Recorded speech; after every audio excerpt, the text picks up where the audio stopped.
Gonzalo Cañete, analista y director del blog Brújula de Mercados. Muy buenas tardes. Hola Marta, ¿cómo estáis? Muy buenas tardes. Bueno, Gonzalo, nueva caída en Credit Suisse, vuelve a desplomarse por cifras de salidas de dinero del banco. ¿Y cómo ves la situación? No sé hasta qué punto realmente ese préstamo que le dio el Banco Central de Suiza de 54.000 millones de dólares realmente le ha servido a Credit Suisse. O, como decíamos, entonces es pan para hoy, hambre para mañana. Bueno, sí, a ver, yo creo que no me sorprende para nada porque es exactamente lo que hemos visto en situaciones anteriores durante años, durante la crisis 2008-2009 y durante la crisis que hubo en 2012, cuando se intervino, por ejemplo, Bankia. La pregunta del millón que muchas veces hacían era, ¿es suficiente la cantidad anunciada de rescate para esta entidad financiera? Lo es en tanto en cuanto el público inversor considere que es suficiente. Es decir, desconocemos realmente la exposición total que podrían tener ellos en los balances porque solamente a nivel muy interno es como realmente lo pueden conocer ellos. Partiendo de la base de que desde el punto de vista económico existe lo que se llama coeficiente de caja, que sencillamente es que tú tienes que tener X reservas en tu caja, pero que puedes prestar mucho más capital del que tienes. Y ese concepto, por definición, lo que nos dice es que cualquier banco es insolvente. Así que ¿es suficiente crédito el que se le ha prestado a Credit Suisse?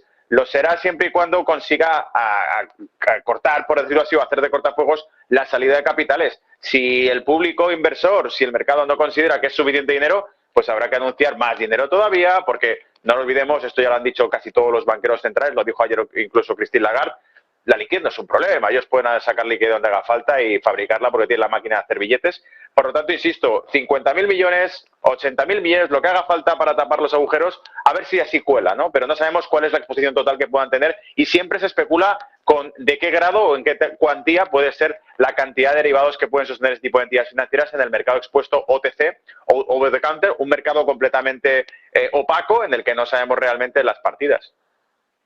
Bueno, 50.000 millones para Credit Suisse, 30.000 para First Republic Bank en Estados Unidos, con ese rescate, entre comillas, que hicieron los bancos de Wall Street, los grandes bancos, 11 bancos concretamente. Y luego, si hablamos de números y de millones, de miles de millones de dólares en esta crisis bancaria, tenemos que hablar también de la cantidad en la que ha subido el balance de la Reserva Federal en la última semana, concretamente en casi 300.000 millones, que se dice pronto.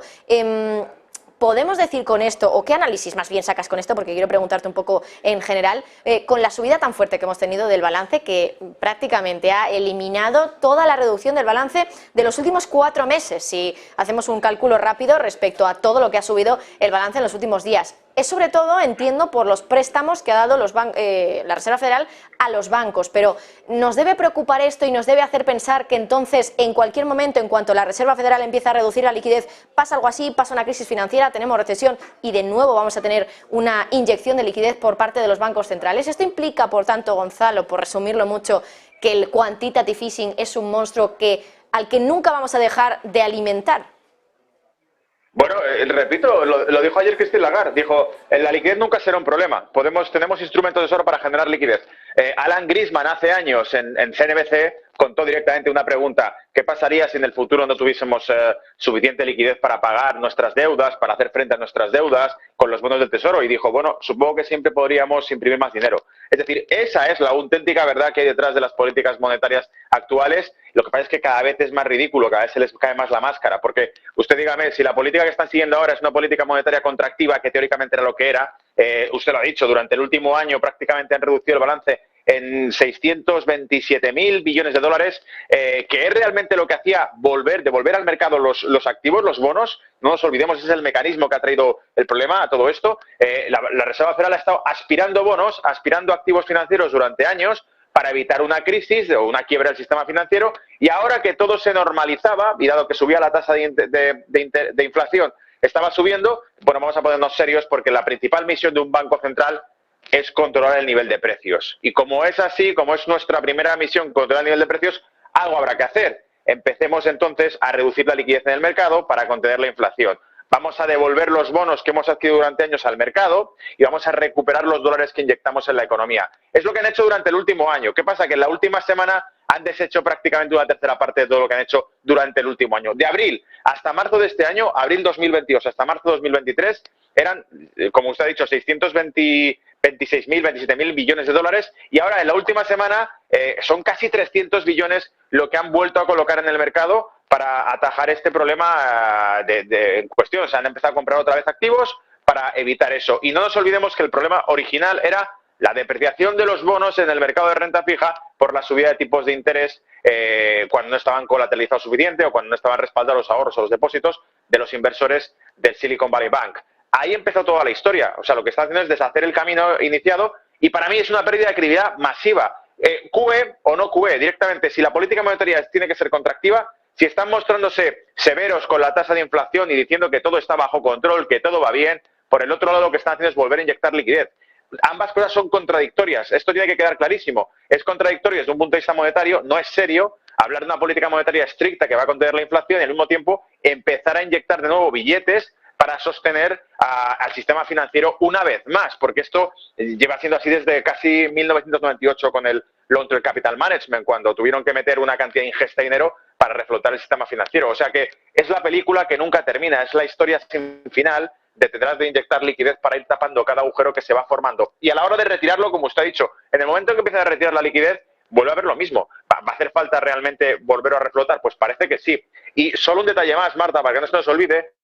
En el año 2008, la Reserva Federal anunció una ventana de crédito abierta, borrowing loans, directamente a los bancos del sector bancario, de 111.000 billones de dólares. El que han anunciado ahora es de 80.000 millones de dólares. El que tuvieron que hacer para la pandemia era de 50.000 millones de dólares. Luego, las cifras que manejan son monstruosas y la moraleja de todo esto es que en 2008, cuando se anunciaron 111.000 billones de dólares en ventana de crédito al sector bancario en Estados Unidos, no evitó la quiebra, no evitó que el sistema financiero entero colapsase en 2009. O sea que, lamentablemente, esa es la realidad que tenemos hoy en día.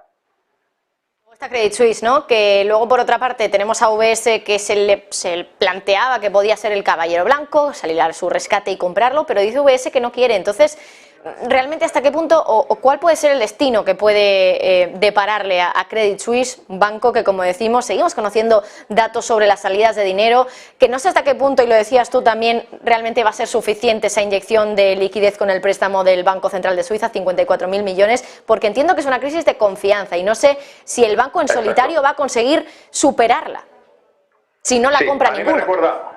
Exacto. La única frase que puede contener una caída de Credit Suisse es que el Banco Nacional de Suiza anuncie que va a brindar liquidez en todo lo necesario para evitar que el Credit Suisse colapse como tal o llegue a un default.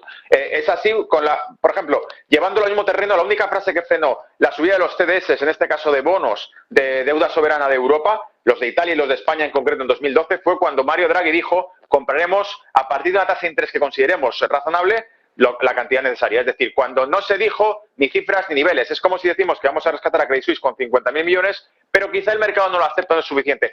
¿Qué cifra es la única que sabemos que va a aceptar sí o sí el mercado o el público inversor, las entidades privadas que tengan invertido capital en Credit Suisse? Van a aceptar una única frase, que esa cifra es ilimitada, que van a comprar o dar liquidez a Credit Suisse hasta donde haga falta. Esa es la única frase. Y evidentemente UBS no quiere exponerse al balance de Credit Suisse porque también UBS desconoce cuál es la exposición real que tiene Credit Suisse. Y esa cifra mágica de exposición real que puedan tener en derivados, en mercados OTC, jamás la van a dar porque quien da esa cifra está dando simplemente el punto de break-even de pérdida. Si comunican esa cifra, digamos que cualquier enemigo de Credit Suisse sabe hasta dónde tiene que apretar las tuercas para que llegue al default la entidad. Por lo tanto, esa cifra tiene que ser una cifra como una partida de póker, que tú no vas a enseñar tus cartas, tú no vas a decirle hasta dónde estás pillado en crédito, porque lo que no quieres es que tu enemigo sepa hasta dónde estás pillado en crédito. Incluso UBS anunciaba, el propio banco decía, desde un punto de vista regulatorio, el propio regulador de Suiza, la FINMA, debería estar diciendo que no se puede unificar tanto riesgo en un solo balance. Si nos fusionamos, si compramos Credit Suisse, adquirimos también sus obligaciones y su exposición de crédito. Y si hacemos eso, el balance de UBS sería un balance monstruoso, el más grande de toda Suiza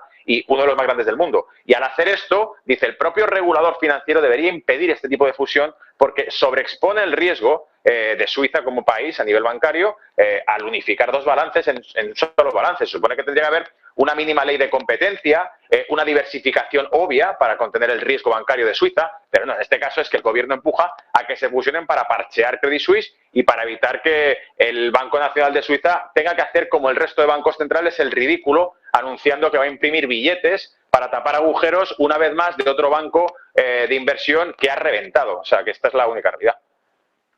Gonzalo Cañete, analista y director del blog Brújula de Mercados. Un placer hablar contigo, muy interesante todo lo que nos contabas. Que pases muy buena tarde y buen fin de semana. Igualmente, Marta, un abrazo.